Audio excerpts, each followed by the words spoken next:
El siguiente de los ponentes también es sobre un cambio de tema. En este caso es Juan López Asiaín. Él es director del Gabinete Técnico del Consejo General de la Arquitectura Técnica de España, el cual nos va a presentar una interesante publicación sobre edificación y salud que han elaborado conjuntamente el Consejo General de la Arquitectura Técnica, Green Building Council España y el Clúster Hábitat Eficiente, AICE. Buenas tardes, Juan. Bienvenido a Barcelona y a estas jornadas de Rehabilita.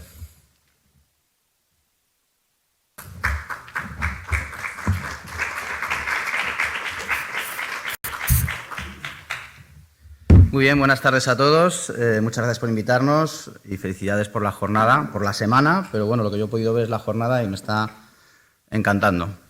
Bueno, pues como diría un escritor conocido, yo he venido hoy aquí a hablar de mi libro, ¿vale? Entonces, bueno, no es mi libro, es el libro de mucha gente, más de 75 autores. Y bueno, antes en la presentación que ha hecho Fabián, pues aparte que me ha encantado, diría que me ha hecho una introducción muy buena, porque es un poco mirar a las personas que habitan los edificios desde un punto de vista de la salud entendida no solo como la enfermedad, sino el bienestar, el confort de las personas que habitan los edificios, ¿no? Y como este aspecto es absolutamente definitorio, yo creo que en la rehabilitación, pues la normativa vigente, dentro que, por supuesto, es criticable en muchos aspectos, ha conseguido unos estándares de calidad pues bastante altos en muchas condiciones respecto a los edificios que teníamos hechos hace 40 años, ¿no? Tanto en calidad del aire, en confort térmico, en ventilación, etcétera, ¿no? Por lo tanto, los edificios nuevos podemos considerar que, siendo mejorables, tienen ya un nivel de calidad, bueno, que puede considerarse suficiente, ¿no? Mientras que los edificios construidos, ya sabemos, nos han avisado, 25 millones de viviendas, de las cuales pues, unos 13 millones de viviendas con más de 40 años, pues al revés, ¿no? Pueden estar en condiciones muy malas, ¿no? Y toda esta ola de renovación, que es verdad que va a usar un parámetro que es el del consumo de energía primaria no renovable, ¿no? Y que si no llegamos al 30%, pues no podremos acceder a este dinero. Es un parámetro que se puede cuestionar mucho, pero bueno, yo lo entiendo. Es decir, hay un problema de emisiones de CO2, hay un problema de consumo de energías fósiles. Bien, hay que elegir un parámetro. Seguramente, quizá hay otros mejores, pero bueno, este lo entiendo. Lo bueno que yo veo en este proyecto de Real Decreto que hay ahora y que se nos viene encima es que es muy prestacional, en el sentido que no han cerrado a que hay que hacer un tipo de intervenciones concretas, sino que han marcado un objetivo. Y además han dicho que si hay pericia, el dinero que den no solo es para ese objetivo. Me explico. Si consiguiendo el objetivo más exigente del 60% de ahorro de energía primaria no renovable en un edificio, por el cual van a dejar que la inversión máxima sea 21.000 euros por vivienda, de los cuales van a financiar el 80%, si el técnico tiene la pericia suficiente como para que ese 60% lo consiga con 17.000 euros, o con 15, dependerá del edificio, su zona climática, etcétera, el resto de dinero lo puede seguir gastando en temas como la habitabilidad, el confort, la accesibilidad, etcétera. Por lo tanto, creo que es muy interesante que, evidentemente, tenemos que pensar en la eficiencia energética, pero no dejar fuera de nuestro foco otros asuntos, ¿no? Entonces, yo os voy a contar hoy un proyecto que empezó en enero de este año y que, bueno, que la semana pasada en Reveal presentamos y del que estamos, pues, muy orgullosos, la verdad. Next. Bien, ¿cómo hacer y cómo rehabilitar mejores edificios desde un punto de vista de la salud, ¿no?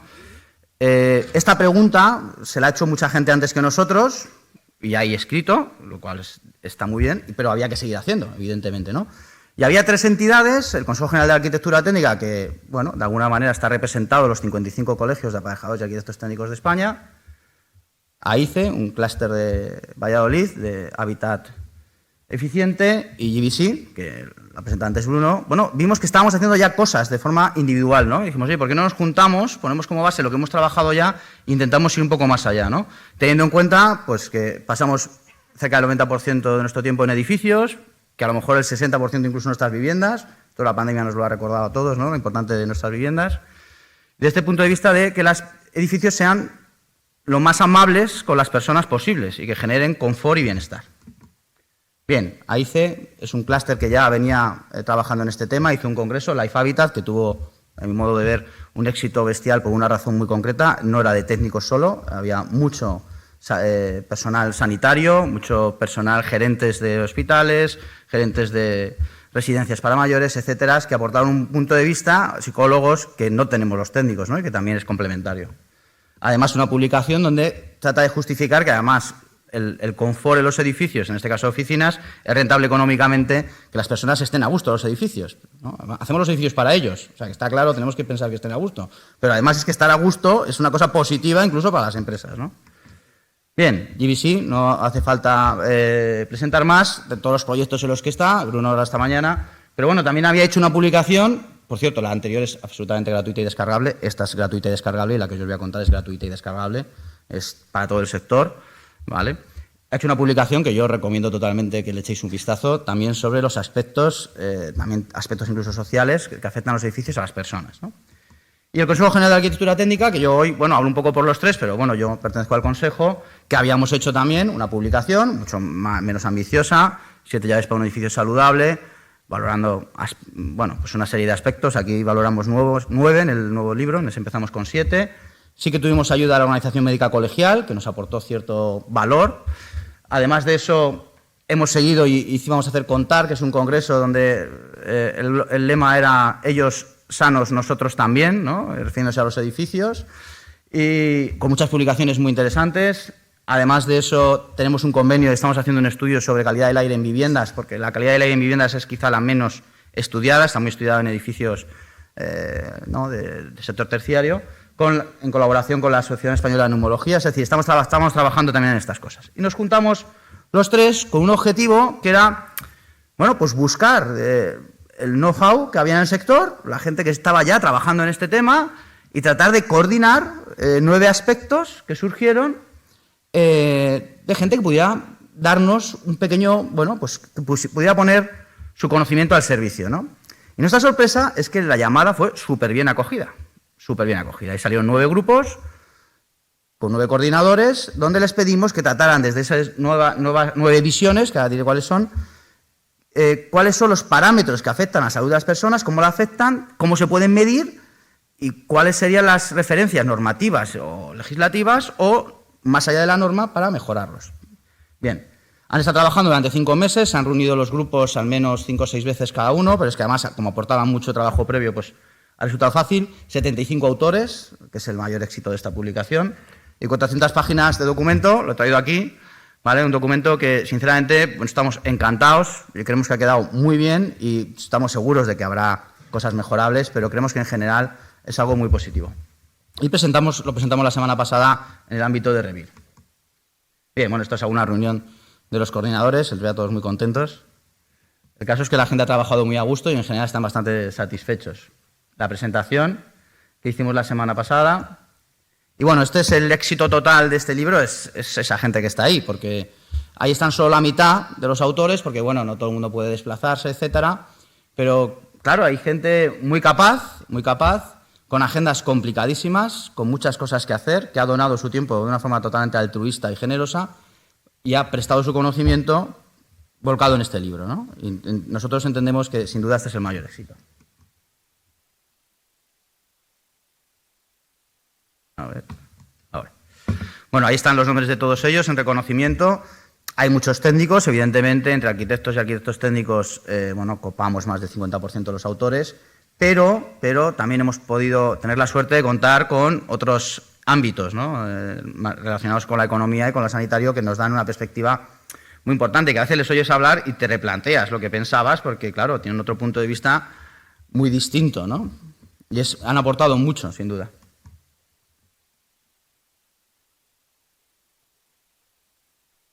Ahí. Bueno, y este es el libro que ha quedado, un libro que, como os digo, está en la página de las 3 entidades, tanto la del Consejo General de la Arquitectura Técnica como la de GBC, como la de AICE, descargable gratuitamente. Incluso tenemos bastantes peticiones, y eso llevamos una semana con él, de tenerlo en papel y estamos viendo a ver qué manera ponemos para que de una forma absolutamente a coste sea posible pedirlo para cualquiera que lo quiera, ¿vale? Tener en papel, pero vamos, está en descargable y además tenemos previsto incluso hacer algunas documentaciones complementarias, a lo mejor en una web, etcétera, donde los expertos puedan, porque se ha quitado muchísimo, es que ha habido gente que ha aportado mucho y quizá para poder poner todo eso también a disposición, ¿no? Bien, entonces ahora yo, no siendo un experto, bueno, voy muy bien, no siendo un un experto en los 9 aspectos, porque para eso teníamos nuestros coordinadores y nuestros expertos. Sí que, bueno, quería hacer una leve mención a cada uno de los aspectos que hemos valorado de cada edificio y su relación con la salud de las personas, con el bienestar y con el confort, ¿no? Es verdad, esta mañana decía, además, Bruno, lo comenta luego con él decía una cosa, dice, la sostenibilidad no interesa. Han hecho estudios y la sostenibilidad, bueno, los que estamos aquí sí nos interesa seguramente, pero en general, como término, no interesa. Nosotros hicimos un estudio en el Consejo, una encuesta bastante importante con una compañía de prestigio, donde preguntamos cosas concretas. Y una de ellas preguntábamos, sobre todo esto que estamos hablando de la ahorro de eficiencia energética, preguntábamos si uno estaría dispuesto a invertir dinero en reducir su factura energética. Esta era la pregunta, no se decía ni obras, ni polvo, ni subvenciones, nada. Y más del 80% dijo que no. Que no, eso no es una prioridad. Tienen otras prioridades muy distintas, ¿no? Entonces, claro, enfocarlo todo, yo creo que enfocar todo este empuje de rehabilitación a la factura energética, pues probablemente la sociedad no nos lo, permitidme la expresión, no nos lo compre, ¿no? Sin embargo, yo creo que hay otros aspectos que quizás sí interesen, ¿no? Que es el encontrarme bien en mi casa, ¿no? De hecho, yo creo que ya no está la persona que ha hablado de Passive House, pero yo he oído hablar alguna vez de casas Passive House, que cuando preguntaban a los usuarios qué es lo que más les gustaba de tener una casa Passive House, decían lo bien que se encontraban dentro. No hablaban de la factura, que seguro que también les gustaba que fuera pequeña, pero hablaban de lo bien que se encontraban en el interior de estas viviendas, ¿no? Entonces, creo que esto también es una forma, aparte de no olvidar en las rehabilitaciones, porque además hay aspectos que la rehabilitación energética, igual que nos han comentado sobre el fuego, pues pueden empeorar los edificios. La hermeticidad también puede empeorar la calidad del aire, por ejemplo, ¿no? No olvidar la rehabilitación, sino que también nos puede servir de enganche con las personas, ¿no? Y que pueda resultar más atractivo el hecho de rehabilitar sus casas. Bueno, sin más, voy a los 9 grupos. Confort hidrotérmico, desde el punto de vista de la temperatura, bueno, pues está absolutamente relacionado, humedad relativa y corrientes de aire con la hermeticidad y el aislamiento del edificio, ¿no? Y como temperaturas fuera del rango de confort, bueno, pues pueden ser a la larga dañinas para las personas, ¿no? Y situaciones como la pobreza energética, donde, bueno, pues hablan de un 8% creciendo de población que no puede mantener su vivienda por encima de los 17 grados de temperatura, ¿no? Bien, la calidad del aire es algo que ya había mucha gente trabajando en esto, pero claro, la pandemia nos ha hecho trabajar mucho más, ¿no? Ya nos hemos vuelto expertos en concentraciones de CO2 todos. Pero bueno, está muy bien porque no hay mal que por bien no venga. Y entonces, bueno, en todos los documentos los expertos se han involucrado, y permítame la expresión, se han mojado, o sea, han hecho tablas bien hechas porque están referenciadas a normas o a documentos o artículos de investigación donde marcan parámetros y donde marcan valores y se atreven a decir hasta dónde son recomendables y hasta dónde no, y en base a qué. Y aquí solo pongo muestrecitas, ¿vale? Pero está lleno de tablas este libro, lleno de tablas de referencia. Y además, muchas de ellas, claro, muy bien referenciadas a artículos de investigación y demás, ¿no? Además, no solo se han mojado y han puesto números, es que además han dicho cómo medirlo, cuáles serían las mejores estrategias de medición, y etcétera, ¿no? La calidad del aire, por ejemplo, la rehabilitación pues puede tener cierta relevancia, porque tenemos un parque edificado que en general es poco hermético, que en general está por sí mismo, se ventila adecuadamente, y que si hacemos unas ventanas, pues una permeabilidad bajísima y unos cerramientos pues muy impermeables, pues quizá provoquemos una situación de calidad del aire nociva dentro de las viviendas, ¿no? De exposición a concentraciones, bueno, pues por encima de los niveles recomendados, ¿no? La calidad del aire, claro, la parte sanitaria decía, no, pero la calidad del aire, para que uno se muera, tiene que superar los 30.000 partes por millón. Bien, es verdad. Lo recomendable es por debajo de 1.000, dicen, ¿no? Vale, con 2.000 partes por millón uno puede estar, pero yo siempre hago el símil de esto es como tener un coche nuevo, ¿no? Tú puedes ir a 4.000 vueltas perfectamente, el coche va, pero si vas a 1.500 igual te dura más años, ¿no? Pues esto es lo que tenemos que pensar también con nuestro cuerpo, ¿no? Y además es que a veces que no lo sabemos, algo que no olemos, no vemos, no sentimos, entonces si no medimos, pues desconocemos totalmente. El Consejo está haciendo una campaña de medición muy importante y salen números llamativos. Yo, concretamente, bueno, medí en mi casa y el cuarto de una de mis hijas por la noche llega a 4.000 y pico partes por millón. Y claro, me sorprendí. Y resulta que es justo los días que duerme con la puerta cerrada del cuarto. Claro, qué tontería, ¿no? Dormir con la puerta cerrada o con la puerta abierta significa estar en un rango absolutamente saludable o estar en un rango completamente fuera de la salud, ¿no?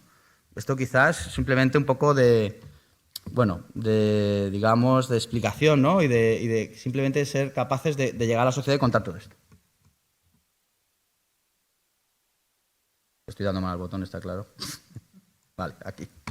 Creo que no me salta ninguno. Bueno, materiales, me voy a atrever, estando el coordinador aquí presente, gracias Jordi, me voy a atrever a hablar de ello, lo he leído con mucho interés vuestro capítulo. También somos muy desconocedores, y son las cosas que dicen, que hay todavía mucho por investigar y por medir en cómo los materiales que nos rodean, ¿no? Pueden generar una mala calidad del aire en muchas situaciones, ¿no?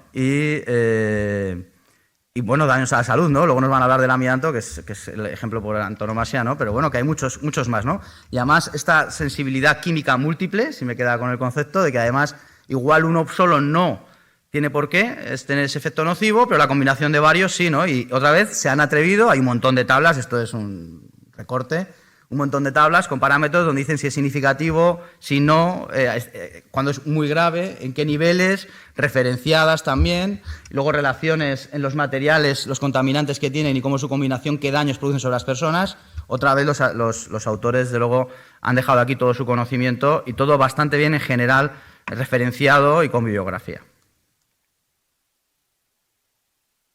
Bueno, ahí. El confort acústico, el código técnico, cuando salió el documento HR, bueno, pues ya era, aparte de muy difícil de entender, era bastante exigente. Y es verdad que es un tema que, bueno, según el INE, más del 20% de la población dice que manifiesta que tiene problemas con el ruido, tanto exterior como con el ruido de sus vecinos, ¿no? Lo cual genera problemas físicos de todo tipo, falta de sueño, estrés, etcétera, pero incluso problemas sociales y de relaciones personales entre los vecinos de un mismo edificio, ¿no?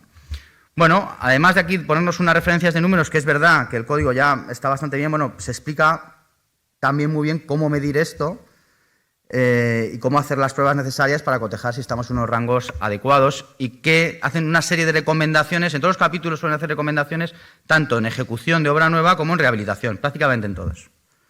Es decir, la rehabilitación no ha quedado en absoluto fuera de aquí, porque eran todos muy conscientes de que es uno de los elementos a trabajar, ¿no? El parque construido. Iluminación, los efectos visuales, la luz natural, el grado de iluminación, la regulación que hace años pues te hablaban circadiana y uno se sonreía, ¿no? Pero bueno, ahora ya vamos asimilando que es verdad, es que hay unos ciclos circadianos, y no es solo eso, es que está demostrado que en las UBIs los pacientes han mejorado mucho cuando empezaron a bajar el nivel de luz durante las horas de sueño y a subirlo durante las horas del día. Y dices, bueno, pues resulta que eso provocaba o ayudaba a que durante esas horas la gente durmiera y durante las otras no, ¿no? O les centraba y veían pasar los días, incluso pacientes que parecía que no estaban en condiciones de estar conscientes, ¿no?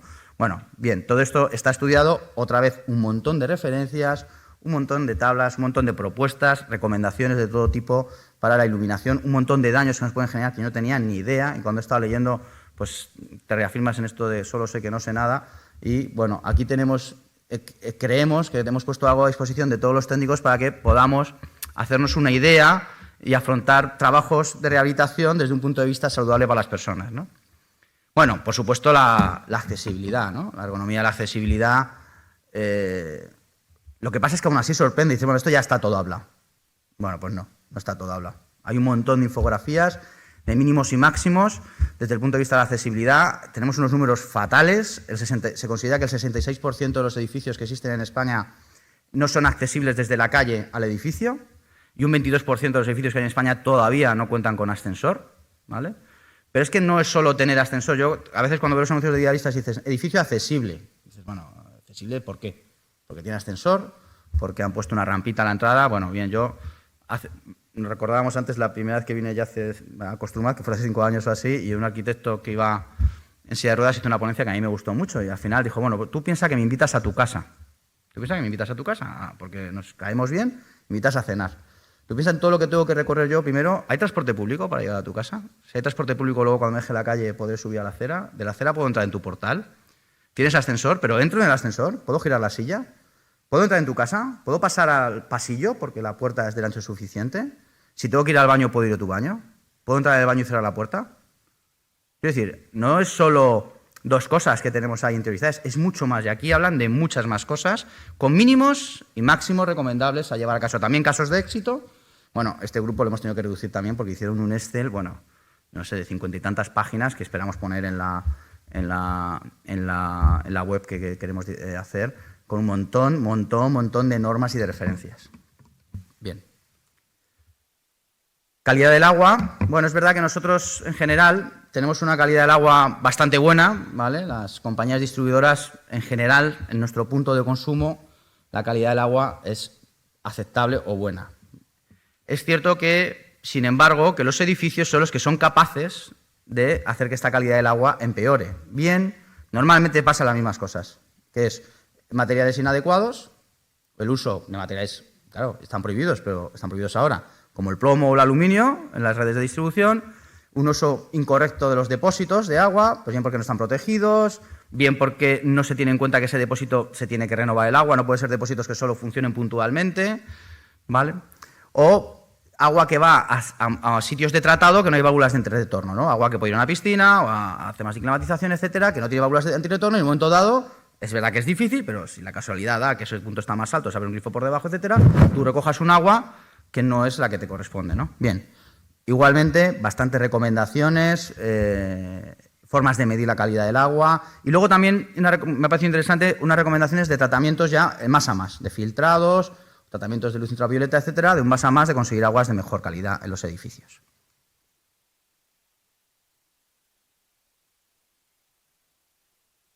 Bien, electroclima. Esto es un tema un poco complicado. Este grupo, pues habría que felicitarle, si cabe, más que a los demás, porque en esto es difícil, y voy a expresar, me permitís otra vez que use la expresión de mojarse, es difícil, porque es algo que todavía no está del todo, digamos, suficientemente estudiado, ¿no?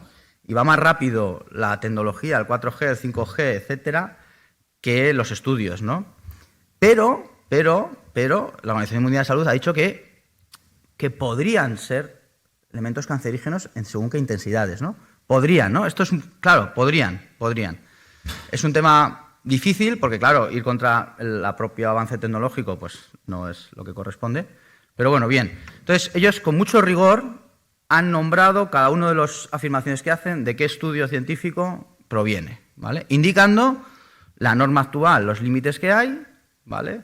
De unidades que yo no sabía ni que existían, el microtesla o el nanotesla, pues existe, son unidades que miden los campos electromagnéticos, ¿de acuerdo? Y que hay unos límites marcados según la norma y hay unos límites marcados según ciertos estudios. Y además, incluso indicando, para que tengamos una idea, pues ciertos aparatos del uso diario de nuestra casa, más o menos qué emisiones tienen en este sentido, ¿vale? Bien, por lo tanto, cabe felicitarles. La coordinadora, además, se expuso, dijo, bueno, nos hemos lanzado, lo hemos hecho con mucho criterio y aquí estamos para que nos diga lo que haga falta cualquiera y rectificamos, si hace falta. Pero había que escribir y decir sobre este aspecto también, ¿no? Bueno, y por aquí hemos llegado a los 8 aspectos, ¿vale? Nosotros en el libro de las 7 llaves teníamos 7, porque el electroclima lo pusimos en otros, no nos atrevimos tanto. Aquí son 8 más 1 de tipologías, ¿vale? Este grupo ha trabajado haciendo, bueno, una serie de recomendaciones y de... Sí, recomendaciones. Una serie de recomendaciones de cómo se deberían diseñar los edificios en función de su uso. Me han hecho viviendas, hoteles, restaurantes, industriales, residencias de ancianos, hospitales y urbanismo. Creo que no me dejó ninguno. Con estos aspectos, 2 o 3 páginas haciendo una serie de recomendaciones de cómo diseñar.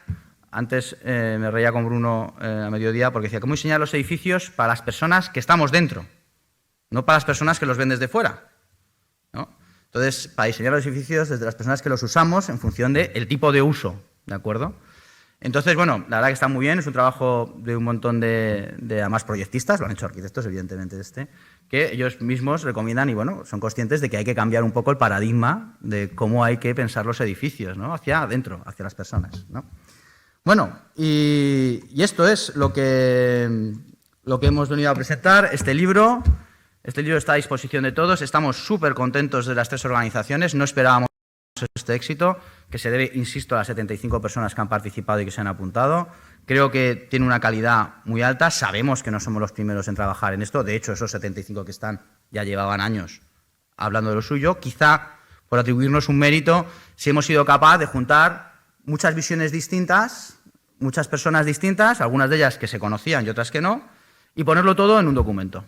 Y ponerlo todo este documento a disposición del sector en su conjunto, ¿no? Y además, que estamos dispuestos, si queremos, y ellos también están dispuestos, y todos los que se quieran seguir apuntando, a seguir caminando. Sabemos que no somos los únicos, hay otros que también caminan, bueno, igual nos vamos agrupando, poco a poco, según avancemos, y en definitiva, para conseguir una cosa, que es con lo que he empezado, y que Fabián me ha hecho la introducción muy bien antes, que es conseguir los mejores edificios posibles para las personas que los habitan. Muchas gracias a todos.